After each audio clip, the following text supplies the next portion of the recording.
We're diving straight in today with a really profound quote. It's attributed to Socrates. Mon ambition est de conserver ma liberté. My ambition is to conserve my freedom. It's such a huge aspiration, isn't it, to conserve your liberty? But we tend to put that in a box. We think of that Socratic ambition as, What? as purely As the intellectual. kind of philosophical shield against, social pressures or conformity. Right. But the source material we're looking at today, excerpts from Caroline Berger de Feminis, a Stott Pilates instructor, it just forces you to confront this really radical idea. That this philosophical goal actually needs a physical support structure, something tangible. Yes, we have to stop treating freedom as if it's just an abstract concept that lives, above the neck. Our deep dive today is all about this argument that if you want to conserve your intellectual and emotional liberty, you have to start by conserving your physical capability. So we're really talking about two kinds of freedom that are completely intertwined. First, you've got what we can call interior freedom. The classic Socratic goal. Yeah, refusing to conform, keeping your mind clear, not needing applause or external validation to feel whole. That's the freedom of the spirit. And then there's the foundation for all of that. The source calls it embodied freedom, liberté incarnée. Freedom made physical. And this is just so practical. It's your ability to move through the world, to, climb a flight of stairs, turn your head without wincing, take a full deep breath. Just knowing that your body is an ally, that it's reliable. Exactly. Not a source of constant negotiation and pain. So our mission today, as we distill these insights for you, is to really get why that physical capability is the non-negotiable foundation. We're looking at how losing the ability to do simple things, standing up, sitting down, breathing fully, means you are actively losing your freedom. And no external authority had to take it away. It's a collapse from the inside out. If we look closer at this liberté incarnée, these simple gestures, they're like the invisible infrastructure of your autonomy. Completely invisible. You don't think about them at all. Until they start to fail. That's when they become painfully apparent. And that's where the source material gets quite sobering. It talks about this loss by wear and neglect. It gives these anecdotes of seeing these brilliant, highly educated people. People who are totally free in their minds and spirit. And they suddenly just close themselves off. They pull back from the world because their own body has become, and this is a quote, a hostile territory. Yeah. I mean, they're still full of intellectual energy, full of curiosity, but they just can't participate anymore. Their world shrinks down to this, narrow perimeter of what feels safe, what feels painless. They stop traveling, they stop dancing, they might even hesitate to bend down and pick up a grandchild. Not because of a conscious decision, but because the risk of pain or breathlessness or, and this is the big one, the fear of falling, it just becomes too great. And what's so tragic is how silently it happens. It's not one big event, it's just a slow erosion. You trade this big, expansive life for a small, constricted one because your body isn't reliable anymore. And this is where the philosophy of the source really pushes back against a kind of cultural complacency. It refuses to accept the verdict of age. Right. That idea that physical decline is just inevitable. Or that awful phrase you hear all the time. It's normal at your age. Ugh, yes. That phrase is just a social dismissal. It's resignation pretending to be wisdom. But the argument here is so much more hopeful. It's this profound affirmation that as long as you're breathing, it is not too late. It's never too late to improve the quality of your movement, to rebuild a solid center, or to reclaim a free, ample breath.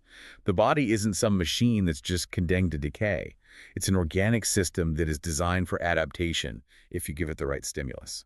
So the goal gets reframed. It's not about getting a perfect body for Instagram. No, that's just an aesthetic game. This is about having a useful body, a present body, a capable body. And the ultimate takeaway from this section, the core manifesto, is that autonomy is the most concrete condition of freedom. That's it. If you can't physically choose to act, your mental freedom to decide is, well, it's irrelevant. Okay, so let's unpack where we are now. If autonomy is the goal, we have to look at the world we live in. We live in a society that talks about freedom constantly, yet it organizes what the source calls massive immobility. The society of sitting. Exactly. Just think about it. Our whole existence is structured to minimize physical effort. We work sitting, we read sitting, we watch TV sitting, we travel sitting. We order everything online so we don't have to get up and go get it. We're investing so much capital, intellectual and financial, into things that give us the illusion of freedom like instant communication or fast travel. Right. But we invest almost nothing in preserving the raw physical capacity that makes any of that freedom actually real. And the body is an amazing adapter, but that adaptation is a slow, silent surrender. The constant posture of sitting makes us shorten, stiffen. We lose mobility in our joints. And critically, we lose proprioception. We say the word, but we need to stop and think about what that really is. It's your body's sixth sense. Yeah, it's that inner knowledge of where your limbs are in space without having to look. It's what lets you catch yourself when you slip or balance on one foot. And when you're sedentary, you stop challenging that system. And the body basically says, okay, I guess we don't need that anymore. And so the system starts to degrade. But it doesn't hurt at first. It just installs itself silently over years. And then one day, the dam breaks. A simple gesture. Climbing a few flights of stairs, lifting something, getting out of a car. Suddenly becomes difficult. Or worse, painful. And once that pain hits, a whole internal conflict begins. The source uses this really powerful, almost aggressive analogy.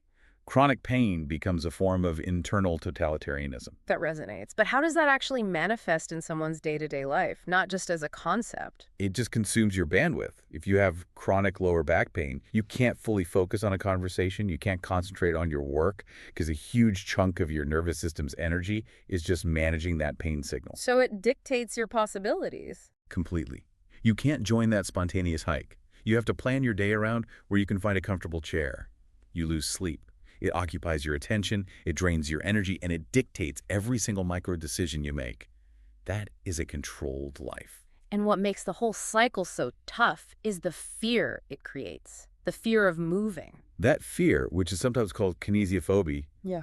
it reduces your freedom more surely than any wall or any external barrier. It's a vicious cycle, isn't it? It's a simple, formidable mechanic. You feel pain, so you guard the area and you move less. You move less, you lose mobility and strength. You lose that mobility, you feel less stable, less confident. You feel less stable, and you have way more fear of falling or moving the wrong way. And that fear neurologically, it actually increases muscle tension and vigilance, which reinforces the very painful cycle you were trying to escape in the first place. So breaking that internal totalitarianism isn't just about resting more. No. It's about systematically re-educating your body and your brain that movement isn't dangerous. Movement is, in fact, the antidote. Which leads us directly to the proposed solution, the work of Joseph Pilates. Right, and it's presented here not as just, another workout routine, but as a genuine intelligence of the body. It's a fundamental re-education of movement security. This is where it gets really interesting for me, because we all call it Pilates, but he called his method contrology. Which is so much more descriptive, isn't it? When we hear control, we often think of rigidity, of being locked down. But this is the opposite. Absolutely. It's not a rigid control that imprisons the body. It is an intelligent control that organizes and coordinates. It allows force to go exactly where it needs to without chaos. It stabilizes movement and stops the body from relying on compensation patterns. Which are the root cause of so much long-term pain. Exactly. And if contrology is the name, then the core philosophy is the intelligence of the center. Most people just think of the core as, their abs. It's so much more sophisticated. The center in contrology is the stable base. It's where all precise movement has to start. If your center is unstable, if your torso is sort of floppy, your limbs will desperately try to compensate. And that's where you get the neck strain, the shoulder pain, the knee problems. Exactly. But when the center is solid, your limbs become precise, strong, and economical.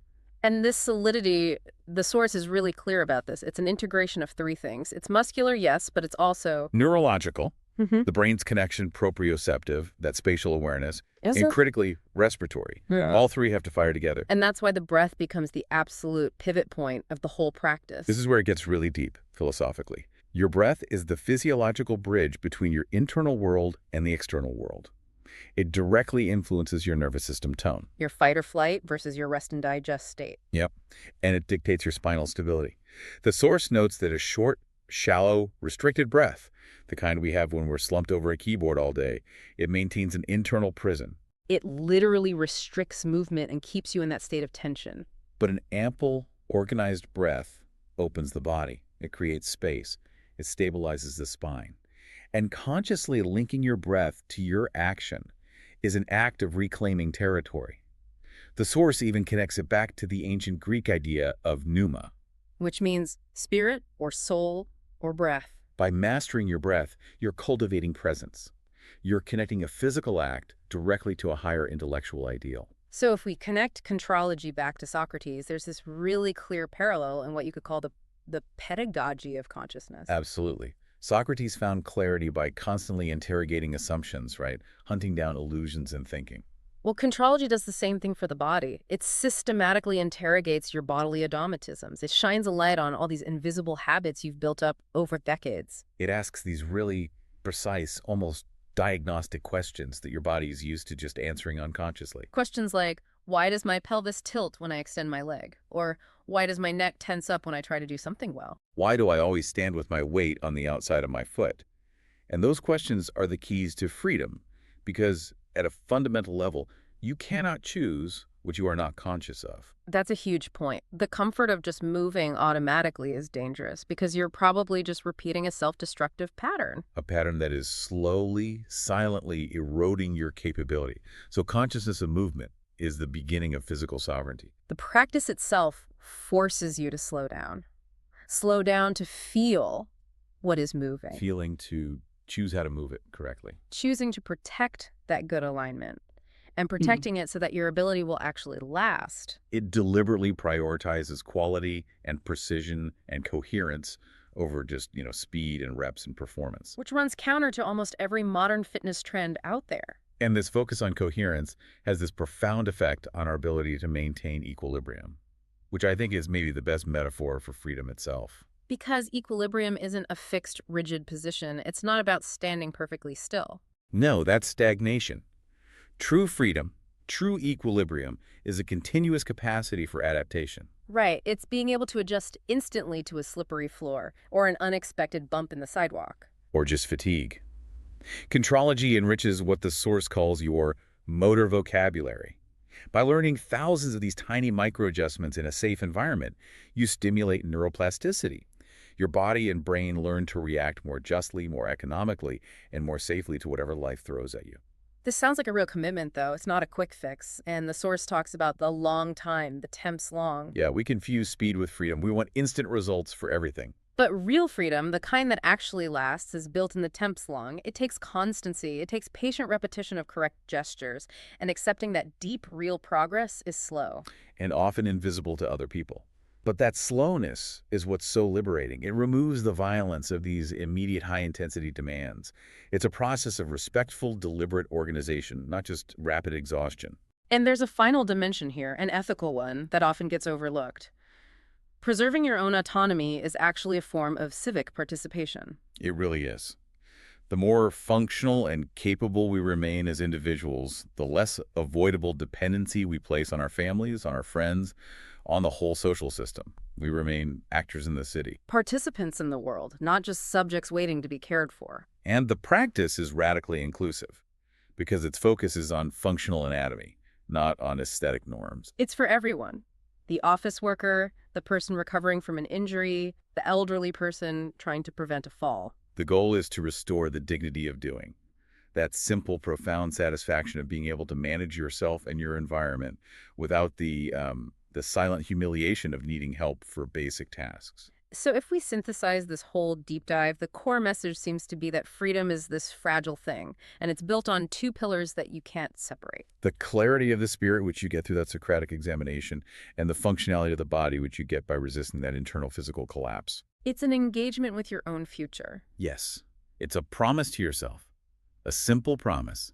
I will not abandon myself. And staying free, in just concrete, daily terms, it means the simple joy of having a body that cooperates without drama. It means being able to go for a walk in nature without being afraid you'll lose your balance.